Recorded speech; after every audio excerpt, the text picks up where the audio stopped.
If you've ever scrolled Pinterest, you'll probably have run across this plant, eucalyptus. It's super trendy right now, but it's really hard to grow if you live in a short season with a cold climate. But the good news is it's not impossible. So today I'm going to give you all my best tips and tricks and show you how to grow eucalyptus in a cold climate. Hey, I'm Kristen with Shifting Roots, and I help new gardeners grow flowers and vegetables with confidence, especially if you are in a northern sort of growing situation. Over the last 3 years, I've grown eucalyptus with varying degrees of success, and I'm going to share for you all my best tips in this video. So first, let's talk about what makes growing eucalyptus so challenging. Well, first of all, eucalyptus has a long growing season. So for us to see the nice full stems that we like, we're gonna need about 150 days or so. Wait, check my notes. Eucalyptus actually needs 200 days to maturity. So yikes. Now, the problem is that eucalyptus likes heat, which in a northern growing condition, we don't necessarily have a lot of days for the heat that eucalyptus likes. So that means that in order to get this slow germinating, slow growing plant to actually be the size that is sellable and people want, we gotta start in December. You can actually start it in January too, so if you're watching this in January and like mildly freaking out, it's okay. You have until the end of January to start your eucalyptus. However, if you're watching this like sometime in the future and December is coming, then definitely start your eucalyptus in December if you have a short growing season. You're just gonna get much nicer plants.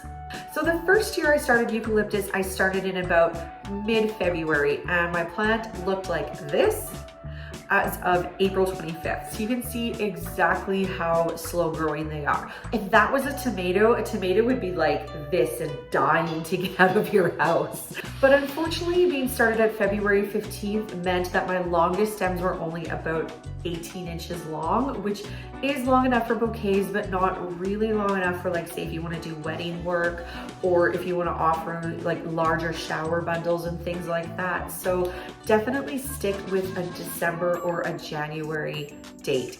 Now, if you have a greenhouse or a high tunnel available to you, that might give you a little bit of wiggle room. And this year, now that we have a high tunnel, I'm going to be doing some experiments with growing eucalyptus in that high tunnel, and I will let you know all about the results when it happens. So now that you know when to start the eucalyptus, how do you start the eucalyptus? Well, I'm going to say that if you're thinking about, like, do I need soil blocks? Do I need trays? What do I need? Honestly, it really doesn't matter. I choose to do mine in trays just because I tend to be a bit of an underwaterer, and I feel like with soil blocks I'd have to be a little bit more on top of making sure that it doesn't dry out. Another important thing is to make sure that those grow lights are not like way up here. They need to, if your plant's here, your grow lights need to be very, very close, because we don't want our seedlings to stretch out and get leggy. Another thing is people always stress about, like, oh, what's the perfect soil mix? I just use potting soil and it works for me. I sprinkle some vermiculite on top of it just because I feel that helps with kind of that ugly mold that sometimes gets on top of your seedlings. It doesn't hurt your seedlings, like, don't freak out if you have it, but it doesn't look very pretty. Last year I also did some experiments with how hardy is eucalyptus actually. So as a North American, and knowing that eucalyptus is generally grown in Australia, I'm thinking probably not very hardy, but that's actually not true. I did some experiments and I found that my eucalyptus could handle up to about -3 degrees Celsius. Now, I've also chatted with some of my people that I follow on Instagram, and one of my followers told me that he had success with about -12 degrees Celsius. Now, I don't think I would risk -12, especially with your tender baby seedlings. But what I would do is I think you could put your eucalyptus out about a month earlier than you think, like judging by the weather. And then if you're willing to do row covers and such, that frost protection cloth over top of your eucalyptus, I think you could probably push your plants out a little bit earlier. Next question I know you're gonna have: where do you buy eucalyptus seeds? Now, because eucalyptus is so popular, they sell out so fast. Right now, as I'm recording this, West Coast Seeds has them in stock. I'm gonna pop you a link down below. Make sure you get in on it because they are gonna go fast. Some other companies that also carry them, Johnny Seeds usually has them. Sometimes Floret does.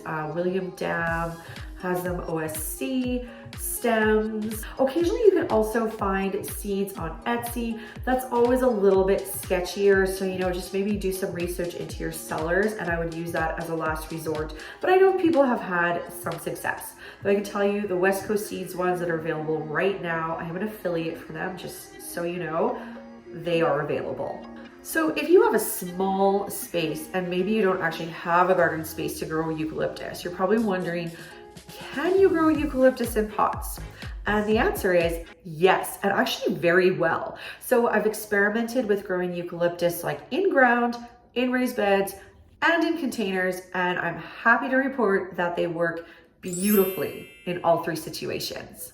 Also this year I'm running another experiment. I was gifted this eucalyptus plant by Chantel at City Girl Flowers. See, another reason why you want to make friends with the other flower farmers in the area. And I'm doing some experiments with seeing how well it overwinters. So my eucalyptus has had a pretty rough life. We are currently in the process of moving, if you can't kind of tell by this background I'm using. And my eucalyptus spent some cold days in the windowsill, so it's not feeling well. We've also had some problems with our furnace cutting out.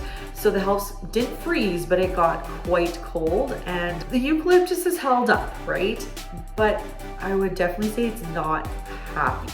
So I'm going to experiment once we're settled into our new place with maybe taking some cuttings from that eucalyptus and seeing if I can get it to root. But I think the eucalyptus is gonna live. So could you overwinter eucalyptus? I'm gonna say yes.